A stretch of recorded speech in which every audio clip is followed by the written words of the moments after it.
What is up, everyone? JD here. I hope you're doing well today. We're going to be doing my full review of the Civivi Bulltusk. Let's get into it.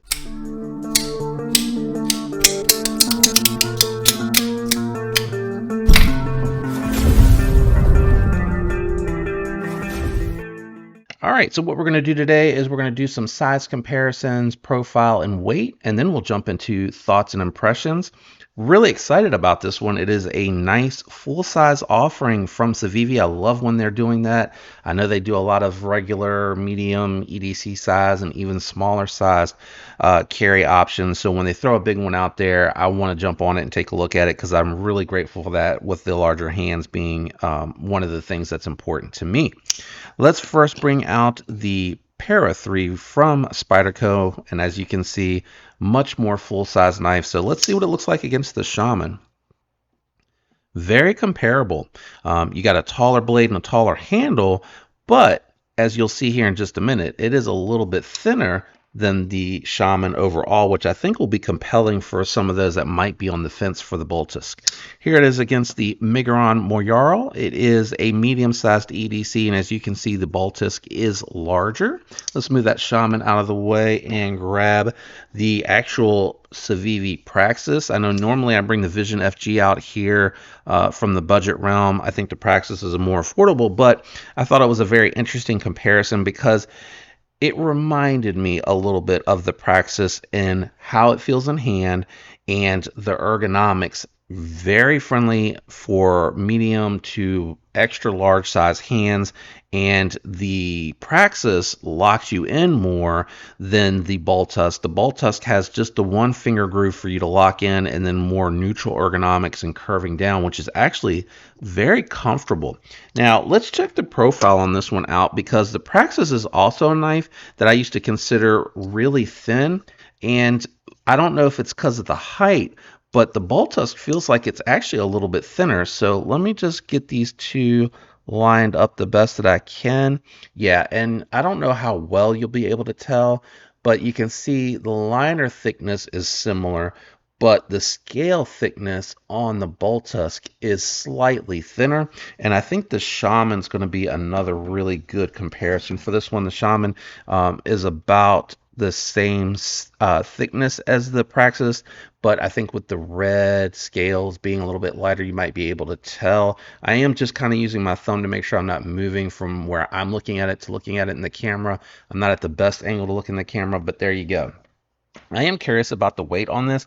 It feels like a 4.5 ounce knife, but I'm not 100% confident on that. I just bumped some equipment around back here. I need to bring that fastener up to fix that. All right, so let's go ahead and check the weight. Yeah, 4.2. So I was thinking it was around 4.5, so a little bit lighter, coming at 4.2. How does that compare against the Praxis? 4.1. So very similar in weight. Yeah, very similar in weight. All right, let's go ahead and jump into my thoughts and impressions.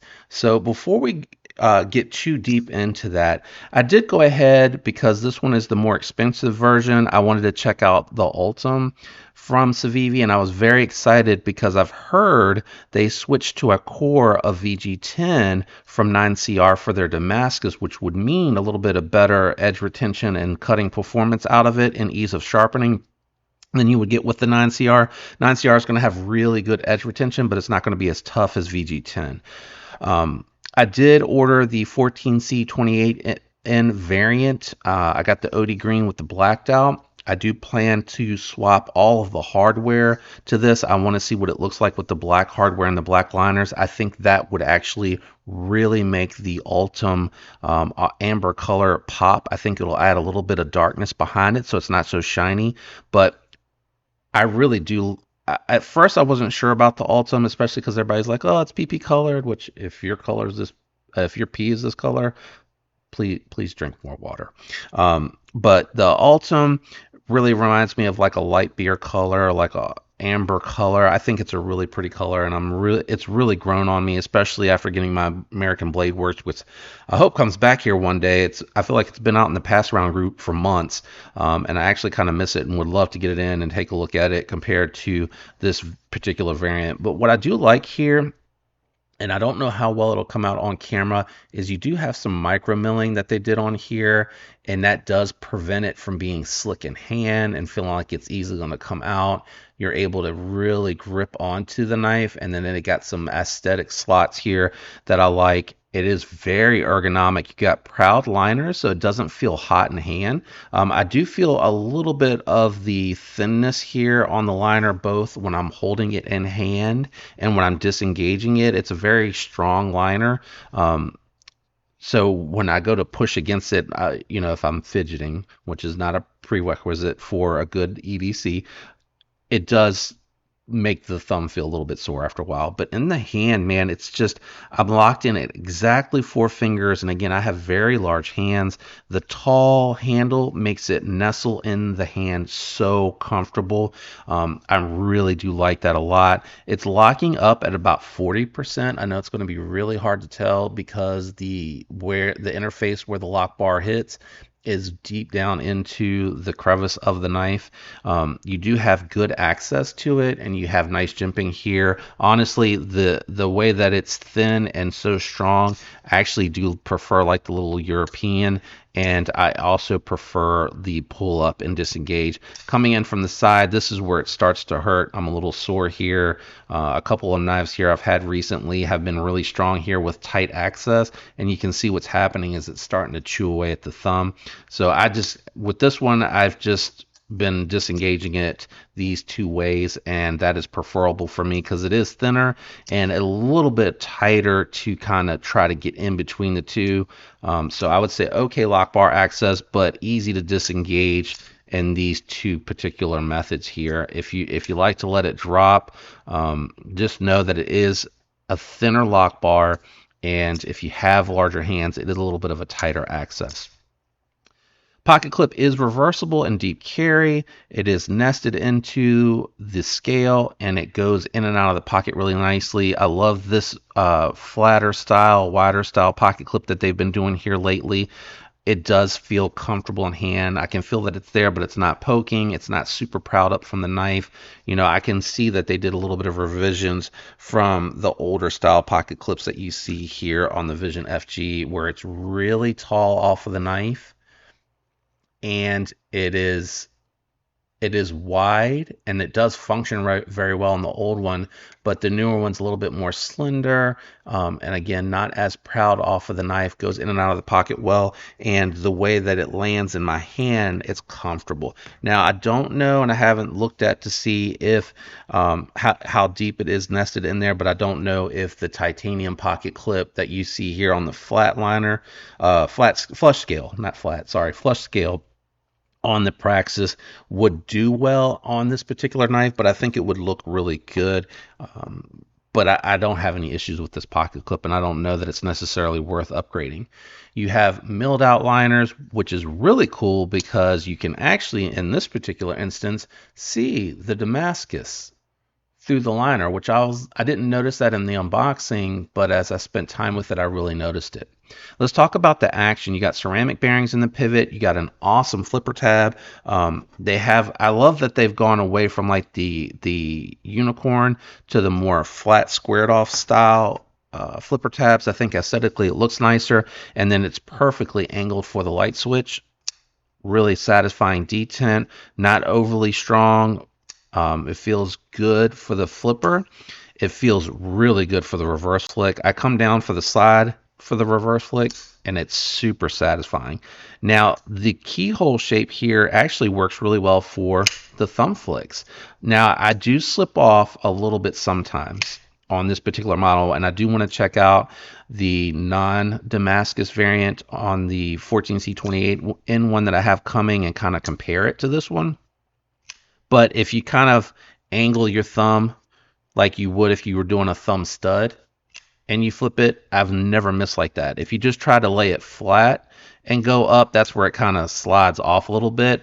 I don't know, how you may open your thumb holes, but all of mine I've always done like thumb studs, and I kind of go right underneath the nail and hit it, and those typically work best for me, and that's the same here.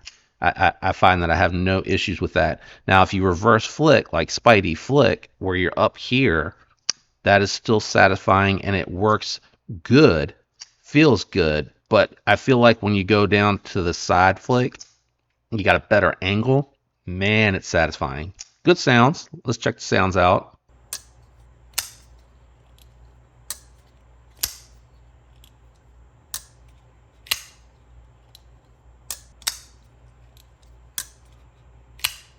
I like the sounds.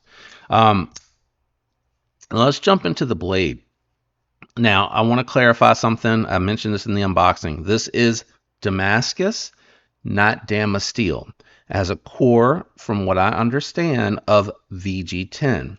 So that means that they marry this with another steel. I think it's like 440 or 441 or something like that. And it's just a steel that they use to merge, and then what they do is they come back and they treat it to get the colors to look dark on that merged steel. So Damascus is just a treatment that they use to get this look.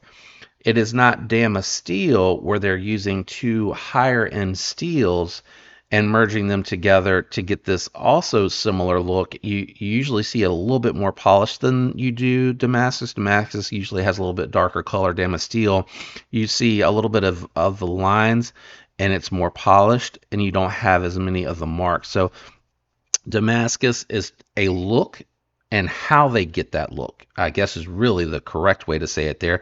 They're using like a coffee or something to stain it, and the stainless steel that's being used in here doesn't hold the stain on it, which is why you see some of it is shiny and some of it is not. And the non-stainless component that they add in here absorbs that, and that is what holds that dark color on it. So hopefully that kind of makes sense and you understand. But this one, if it is using a VG10 core, is very good.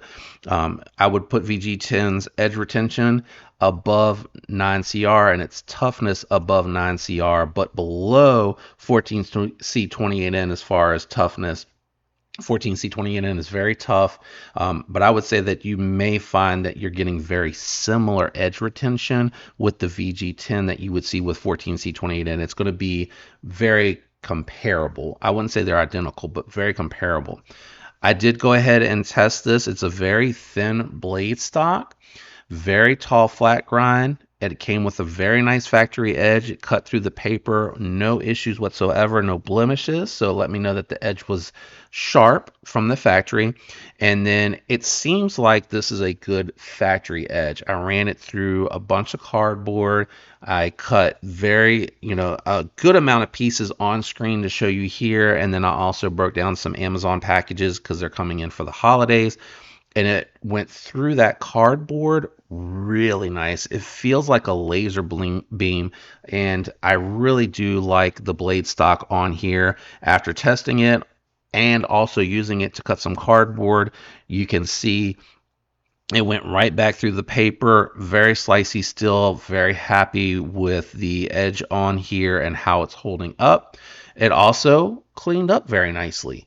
It did not look like it had a little bit of stickiness on it when I finished with the cardboard and the paper cut test that you saw, and then I came back with just a cloth and dry clean, and it shined right back up. So very pleased with that. And then just to do a comparison on a couple, here it is against the Shaman, which is again more of it's taller and a more straight flat grind. It doesn't peak out, but you can see the blade stock is thicker overall. Even when you get out to the edge, the Civivi and the Shaman are very comparable. And then let's take a look at it against the Praxis, because the Praxis is another one with a very thin, tall flat grind. And I would say that they're very comparable, honestly. I know that it looks like this one might be a little bit thicker, but the Praxis comes up and then they got a swedge on the top like they do here. I would still say it's very comparable until you get out to the tip. I would definitely say the Praxis has the thinner tip overall, but again, still very comparable. If you look at how tall the flat grinds are on here, very similar height. I guess it'd make more sense to go this way, right? Very similar height for flat grind tallness. Sorry, I'm having a hard time doing it that way. My fingers are getting in the way. So you can see here from the edge, this one goes all the way up here. So it's probably into the thumb hole with how tall it is on the Praxis. So the Praxis with 9CR 18 MOV has really always surprised me how well it's performed. And this Damascus blade with the VG10 core that I understand that they're using now is performing really well. And that is why it's a little bit more expensive. Ultim's a little bit more expensive of material. It's a very durable, plasticky looking material, but it's actually much more durable than that. And they do have some milling going on here. They have some accent lines, a little bit extra to do that extra machining, a little bit more expensive to do a Damascus treatment on the VG10 core, but it's very, very nice. I like this one a ton. Let's go ahead and do the disassembly and maintenance. We'll go ahead and cut over there. I know that we're like 16 minutes in, but let's go ahead and jump into it because I do want to clean the knife. I really do like it. I can see this one being in here long term. Now that we have everything laid out, I do recommend WeHop bits. I do have those linked down in the description. I use Hops gun oil for my lubricant. I'm getting halfway, so I'm gonna have to fill this up soon. And I do have that little dispenser linked down below, but it's a very cheap one. If you can find a nicer one, I would grab that one. But this one is refillable. And here we have a really good look at what a thick Altum looks like compared to a thinner scale, much more amber looking. I am hoping that the dark liners help a little bit with this, but again, I think it's just the thickness of it. I think Altum looks really good thick. All right, so we're going to take the back screw off here with the T6 for the pocket clip. That'll allow us to disassemble the knife, the scale, and the... Well, actually, I'm going to take both screws out now that I'm saying that. That way we can get to it. It has a very strong bend on it. Let's go ahead and set the pocket clip over here. And we'll set the T6 down because now everything else is going to be T8 for the rest of the disassembly. I'm going to go ahead and start at the pivot. That is definitely on there. You definitely want some good bits to disassemble this. Feels like it's got some thread locker on it. Yeah, it definitely does. All right, so we'll set that there. Steel hardware for sure. Let's go ahead and take the last T8 out.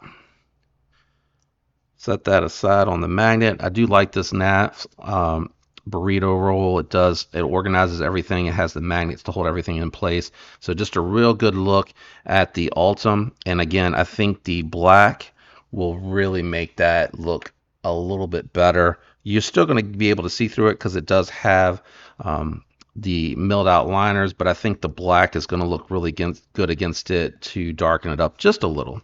All right, let's go ahead and wiggle off the liner. Yeah, there's a little bit of oil on there. I think I had pretty much cleaned it away to get rid of the lock stick. So I'm just going to go ahead and clean that, and then I am curious to see if for the flipper tab, if I just spring that a little bit to move it forward, if it makes a difference. I really don't think that it will because it's such a good leverage on that flipper tab. I think it'll just kind of feel the same. So let's go ahead. Oop, it's trying to, I don't want that to fall out. You can see the thread locker down in there. Let's go ahead and clean both the bearings. These are really good bearings. I'm happy with them. It is a budget knife, so I'm not going to throw skiffs on here, but they are the 5mm 1/6. No, they're not the 1/16. I think that's the smaller one, isn't it? Let me grab my tool in case anyone is curious if they want to throw skiffs on here. I mean, skiffs definitely are worth the investment in my opinion. I do usually reserve them for like my higher end knives, which aren't really super high end to be honest. But let's just check here. Yeah, 5mm. Oh, it is 1/16. It is 1/16. I did remember right. Yeah, 1/16. The 1mm are the thinner ones, but these are the 1/16. So pretty much the same that you will see on most of your Chinese knives. Some of them are using the 3/64 which is the thinner variant, but that is not the case in this one. This one is the more common size. Let me move this to the side. Go ahead and I'm just going to clean all this up. I'm going to make sure that lock bar interface is also clean. I am going to also grab my circuit board cleaner here. That's what these are, so that I can get both in the detent ball hole. And the reason I do that is because it can gum up over time. I doubt it because I haven't used it that much. It's very lightly dirty, but hopefully you can see the shine in there now. And then I can also get in here and I can try to just spin it and see if I can pick up anything out of the hole there. Not much. It's a very clean knife, and I have found from Civivi that usually is the case.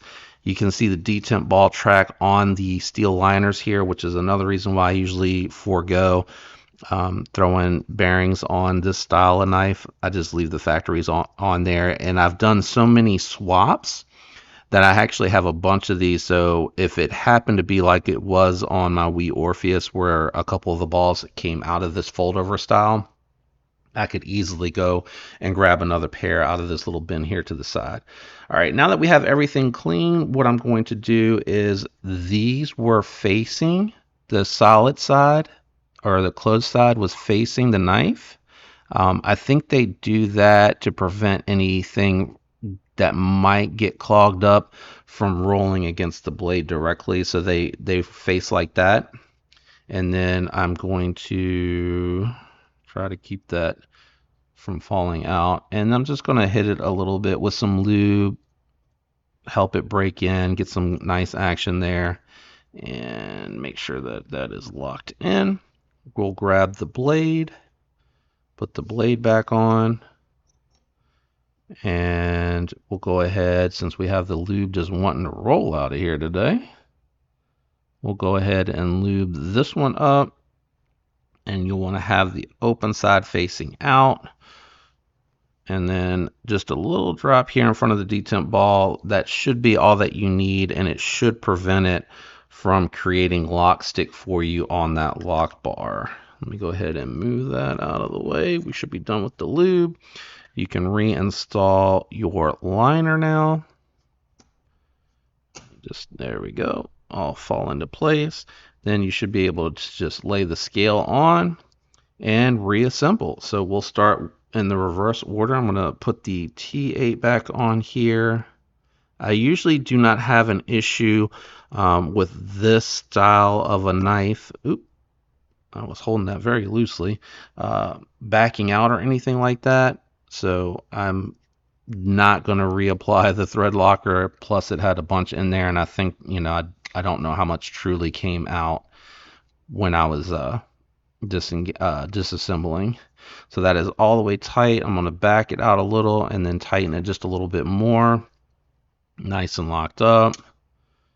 Knife is centered. I got a little bit of play. So we'll go ahead and tighten that up a little bit more. No play. That might be a little too tight. It is still centered. Let me back it out slightly. Let's check that. No play. Oh yeah, that's nice. Okay, let's go ahead. Let me just check these. Make sure none of this is loose. All right, that one was loose. That was weird. I don't know why that was loose. There we go. That is tight. Let's grab the pocket clip and the driver with our T6, or just swap back to your T6 if you only have one driver. And let's get it started and then tighten the bottom one down. Wow, that's a long screw. I was like, is it catching? And tighten that one down. Check the centering. We are dead center. Check the play one more time. I don't think it made a big difference on the detent, and the lock bar doesn't feel much different either. It's really I think my problem is because my finger is so big, I'm trying to go far back. If I put more of the finger on it and go in, it's fine and it gets past the detent ball. So I'll continue to break this one in, but that is your review and your disassembly and maintenance of the Civivi Bulltusk. Now I am getting the 14C28 in. We'll check and compare the two. I'll do some cut tests with the 14C28N to make sure that it's consistent with what I've seen from Civivi, which is really good edge retention. Very pleased with the treatment that they do on their 14C28N. Let me know if you have any questions. I'll answer them down in the comments below. Thanks, and shout out to everyone out there that comments, uses the links, is subscribed, and likes the videos. I appreciate the support. I love you guys. I hope you have a fantastic week. Until next time, peace.